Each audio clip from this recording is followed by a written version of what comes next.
Hey guys, Matthew here. Welcome to episode number 3 of Crafting Headhunter. Today I'm basically going to be going over a bit of a summary on what changed in the strategy and all that, but we're officially crafting now, so I'm going to be also talking, the majority of the video is going to be focused on what I'm crafting, how I'm crafting it, and essentially how to figure out what to craft yourself, because if I gave you guys an extensive list of this is exactly what I'm crafting, then everybody's going to do the same thing, and it's not going to be profitable for anybody. Of course, if you do watch my stream, you already get this information for free, as well. It's all done on stream, right? I said this entire challenge was going to be done on stream.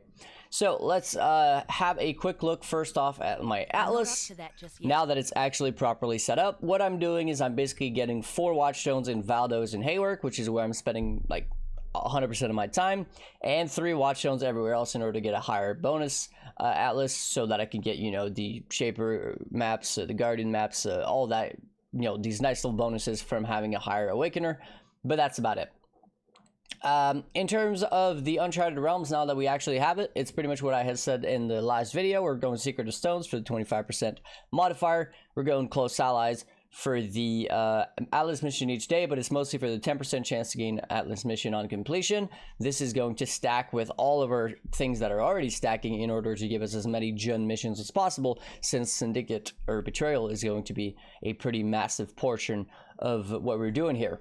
Okay, so quick recap. Haywork Hamlet, we were stacking chance to get Jun alongside Focused Investigation for, of course, more Juns as well. Intelligence Gathering, so that we can actually level up our safe houses without actually having Jun missions available, which is really, really nice because it allows you to basically get the Mastermind ready to go without actually having to spend a bunch of Jun missions for XP. This is really nice, and this is where I spend most of my time is Haywork Hamlet. And then I went on the Harvest side of things. The last one I'm going to get is Nature's Favor. To be honest, I don't really know which one's better between Wild Fruit and Nature's Favor. I guess it's personal preference. I went with Wild Fruit because I felt like less common didn't really matter, since I wasn't getting anything outside of Reforges anyways. So I decided to go with Wild Fruit because apparently the T4 encounter is worth a little bit of currency. So nothing changed in the Haywork Hamlet, but something did change in Valdo's Rest. In terms of the nodes, nothing really changed. When Gut Instinct, Test of Loyalty, we don't really care too much about the Harbinger stuff. We're not trying to juice it or anything. It just helps a little bit with map sustain.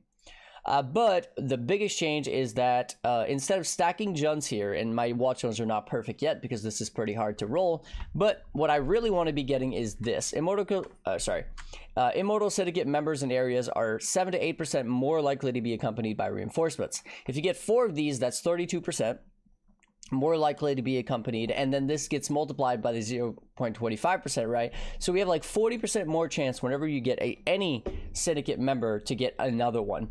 And this is really strong to try to get the members on the board. It's not necessarily going to help in order to sustain your gem missions. It's not necessarily going to help placing the right people in the right places, but what it will help with is getting them to show up on the board.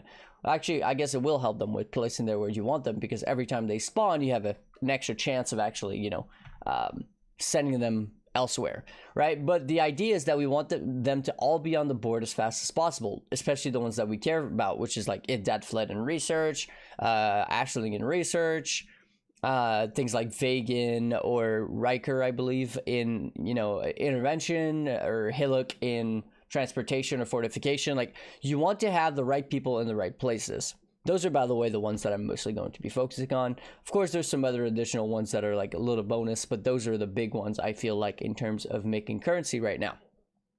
All right, so that's pretty much what we're doing in terms of that. Now, let's talk about the crafting. So what I'm doing basically is I'm going my T14 plus maps. I'm not really juicing them up at all. I'm throwing Harvest, and whenever I do have Jun, I'm putting Jun as well. Now, Harvest is 12 Chaos. It's really not that hard to make the 12 Chaos back, but a lot of the maps you're not going to make any more than 12 Chaos back, right? Maybe 3 out of 4 maps that you put Harvest on your map device, you're going to get your 12C back because you're going to upgrade a Scarab, or, you know, turn a Delirium Morb into a better one, or, you know, something like that, something along those lines, but you're not going to really make any profit. But then every, like, maybe 4 to 5 maps, you're actually going to reforge something that's going to be somewhat decent, which you're going to be able to sell for a profit. Maybe 0.5x, maybe 1x, maybe 2x, maybe you get lucky and it's a 5x plus. I don't think it's very common to get something that is going to be multiple exalts worth of profit unless you're just incredibly lucky, or if you're, you know, running 200 maps a day, but it still adds up fairly quickly. Now, I'm not going to tell you guys exactly which reroll I use on exactly which item, because this video would be very long, and also because if I told you guys buy this cluster, do exactly that, then, you know, it would become bad for everybody instantly. What I would recommend, if you aren't watching my stream, because of course I do it live, so if you are on the stream, you're getting all the information like right then and there, is to have a look at PoE Ninja. PoE Ninja will basically allow you to see what is the meta skills, and then focus on the meta skills and look at what these meta skills are using in terms of clusters, in terms of rares, in terms of that, and then you go to PoE DB or Craft of Exile and you try to figure out the best way to do it. Again, I could easily tell you do exactly this, but then if I say that to, you know, however many people are going to watch this video, everybody does exactly that. What happens is the price of the base is going to shoot up and the price of the craft is going to tank down, meaning nobody gets to make a profit anymore. It's already starting to do that because obviously, you know, I'm streaming this entire process, but it's still not to the point where I don't consider it worth it anymore. But for now, it's still pretty good. And of course, the thing is, whenever you do these Reforge strategies, a lot of the things that you're going to get are going to be very, very, you know, average. And the average stuff, which gets you like, I don't know, 0.5x profit or something like that, more and more people are going to be getting those as more and more people do this. So the price of those, or the profit margin, is going to tank to completely nothing. But the very expensive stuff, the very hard to roll things, those are basically always going to be profitable because they're actually very, very rare, right? The kind of thing that you'll get once every, you know, 100 or 200 reforges, those are always going to keep some decent value. So again, if you want some more information though, you can easily or anytime drop by the stream and you'll see exactly what I'm doing in terms of my Reforge. But the majority of the stuff is basically clusters, mediums and larges. I'm not really doing any smalls. I'm also doing some rings for some curses. I'm doing some amulets for, like, you know, +1s and all that. I'm doing some shields for high energy shield on block, mana reservation, stuff like that. It's pretty generic crafting, and I do want to move away from it pretty fast because, like I said, it's going to tank and it's only going to get worse and worse and worse. So what I need to do for me is basically get enough currency to be able to move to bigger and better things in order to basically keep the ball rolling. Because the thing is, if this is a great way to make the first 20x or something, right, the first 20 exalts, that means that I can keep doing that for the next 20, the next 20, the next 20, but it's only going to become slower and slower. Meanwhile, if I move to something bigger, which hopefully I will have, you know, by the end of like the next day or two, therefore the next episode, I'll be able to talk about a more advanced strategy when it comes to crafting. I'm not up to that. All right, just yet. now let's have a quick look at how much currency we're sitting at in terms of progress. In terms of the character, we're at level 92. We're just about to hit level 93. We've actually upgraded the character in order to speed up our farming process. So we threw a 6-link Cloak of Defiance on it, so that's worth about 7 exalts. And we also bought an Unnatural Instinct, which is crazy for this build in this particular spot. It gives us cast speed, AoE, whatever. That's worth about 7.5 exalts. So we spent about 15x on the character yesterday in order to increase its power.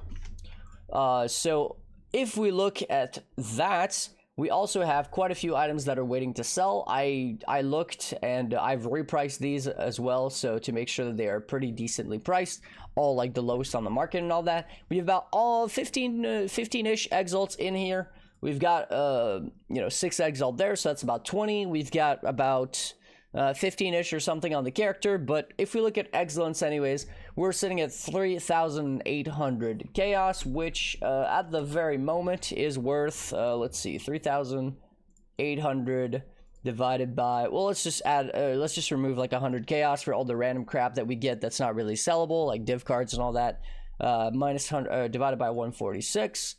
That's a total of 25 exalts, which doesn't count, like I said, the Unnatural Instinct that we have slotted on our character right now, and about 15x worth of crafts. So we're sitting just shy of about 50 exalt, 40 exalt or so at the very moment. So the plan is basically going to be to keep doing that until a lot of this currency becomes pure currency, right? So essentially, if I had 20, 25x in my actual stash, I would be able to move on to the next crafting strategy, which is going to be, again, more advanced, and therefore, you know, making more currency that way. So that's pretty much the plan going forward. Hopefully you guys enjoyed the episode. Before I go, as always, I want to say a massive thank you to my supporters. The list is going to be updated today, by the way, as we are a new month. But I do want to say a huge thank you to Flame Scorpion, Richard, Willie, Alex, Jordan, Emil, Raymond, Tim, Scott, Lots of the Map, Grimoire, Nathaniel, Kremis, Justin, Kevin, the other Justin, So Nice, Axel, Mercury, and Bison. So a massive thank you to everybody listed down here. And of course, as always, hopefully you guys enjoyed the video, learned a little something, and I'll catch you guys in the next one. Peace.